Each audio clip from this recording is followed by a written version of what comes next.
Hey everyone, imagine this. You pour your heart, sweat, and every spare dollar into creating a dream for your family, only to stand on the doorstep of what should be your sanctuary and hear the words that shatter you. We gave your beach house to your sister. She deserves it. Your chest tightens, years of sacrifice flashing before your eyes, and you wonder how the people who raised you could be so blind. If that hits a nerve, if you've ever felt overlooked by the ones who should love you most, smash that like button right now and subscribe to the channel. Turn on notifications because stories like this, filled with raw emotion, family secrets, and life-changing twists, drop weekly. Stick with me until the end. You won't believe what they didn't know. Jake Thompson had always been the quiet anchor of his family. Growing up in a small coastal town where the ocean breeze carried both dreams and disappointments, he learned early that love wasn't always loud or fair. His younger sister Mia was the spark, bright, charming, the one who lit up every room with her laughter and endless stories. Their parents, Robert and Elena, doted on her, calling her their little miracle, after years of struggling to have a second child. Jake didn't mind at first. At 12, he was already working odd jobs after school, mowing lawns and washing boats at the marina, just to help keep the lights on when his dad's fishing business hit rough waters. He told himself it was what big brothers did. By 18, Jake left for the city, enlisting in the Navy to send money home. The letters he wrote were full of encouragement, never mentioning the lonely nights or the friends he lost overseas. Every paycheck, a portion went straight to his parents: new roof for the house, Mia's college tuition when she decided art school was her calling, even the medical bills when their mom's arthritis flared up. Years turned into a decade, and Jake built a quiet success as a marine engineer, designing systems for offshore vessels. He never flaunted it. Success for him meant one thing: giving his family the stability he craved as a boy. Then came the beach house. It was his masterpiece, his secret gift. Tucked on a secluded stretch of shoreline 2 hours from their hometown, the modest 2-story cottage with wide decks overlooking the waves had been a foreclosure he snatched up with years of saved bonuses. Jake poured his soul into it, renovating the kitchen where his mom could bake her famous pies, adding a sunroom for his dad's fishing gear, and creating a cozy loft for Mia and her future kids.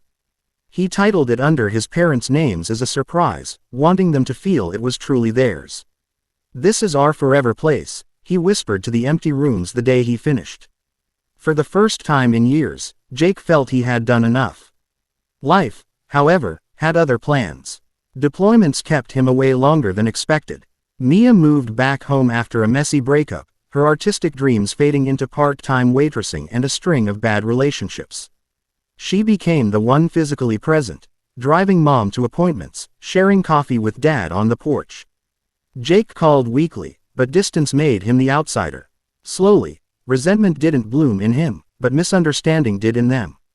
One crisp autumn weekend, Jake finally drove down, heart pounding with excitement. He had taken leave to reveal the full extent of the beach house and plan family vacations there. Balloons and a welcome sign were tucked in his trunk. As he pulled up to his parents' driveway, though, something felt off. His mom's hug was stiff, his dad's eyes avoided his. Mia stood on the porch, arms crossed, looking triumphant yet uneasy. "Sweetheart," Elena said, guiding him inside, her voice trembling. "We need to talk. There's something you should know before you hear it from anyone else." Jake's stomach dropped. They sat him down in the living room where childhood photos still hung crooked on the walls. Robert cleared his throat. "Son, we've been thinking a lot lately. Your sister, she's been through so much. The divorce, raising little Tommy alone, always being here when we needed her. The beach house, the one you helped us find years ago, we signed it over to Mia last month. She deserves it. It's her fresh start." The words landed like waves crashing too hard. Jake blinked, the room spinning. "What do you mean, signed it over? That house, I bought it, every nail, every beam. It was my gift to all of us." Mia shifted uncomfortably. "Jake, you have your big career. You're always traveling. I need roots. Tommy needs a stable place by the ocean." Mom and Dad agreed. "It just makes sense." Elena reached for his hand, tears in her eyes. "We love you, honey. But Mia's here. She's the one who deserves this chance to heal." The betrayal burned deeper than any ocean storm. Jake stood up, voice cracking as memories flooded him. The nights he ate ramen to wire money home, the promotions he turned down to visit more, the way he had quietly paid for Mia's rehab stint 2 years ago after her spiral with pills, never telling their parents the full truth to spare them pain. He had protected her image as the deserving daughter while carrying the weight alone. "You didn't even ask me," he whispered. "All these years, and you still don't see me." He left that night, driving aimlessly along the coast, chairs blurring the road. The beach house wasn't just wood and glass, it was his love made visible, the place he imagined retiring to with them someday, watching sunsets and healing old wounds. Now it belonged to Mia, who posted smiling photos on social media within days, her and Tommy building sandcastles, as if the house had always been hers. Weeks blurred into months of silence. Jake threw himself into work, but the emptiness grew.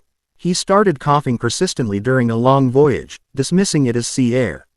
When the diagnosis came, lung cancer, caught late from years of exposure and stress, he almost laughed at the cruel timing. Doctors gave him maybe a year with treatment. The beach house, with its healing sea breezes and family memories, was the one place he wanted to spend his remaining time. But it was gone. One rainy evening, Mia called. Her voice was small, broken. Tommy had fallen ill with a severe infection, and the medical bills were piling up despite the house. "Jake, I know things are weird between us. But Mom and Dad are worried.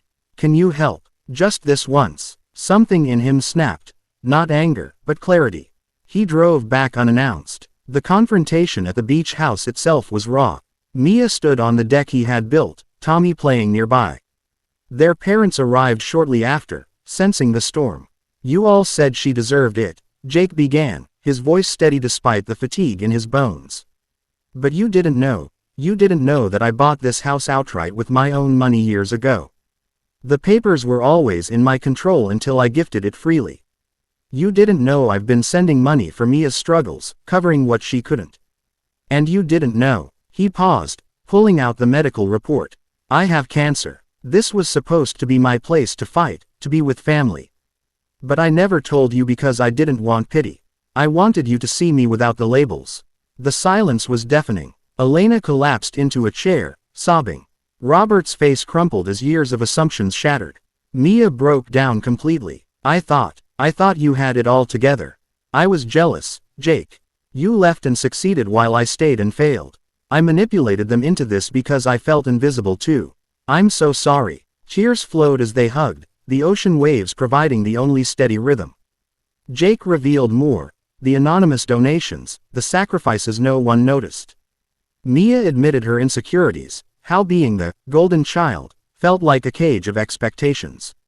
Robert and Elena confessed their fear of losing Mia's daily presence made them overlook their son's quiet strength. In the months that followed, everything changed. They fought for Jake's treatment together, turning the beach house into a true family haven. Mia sold some of her art to contribute, refusing to keep the property solely.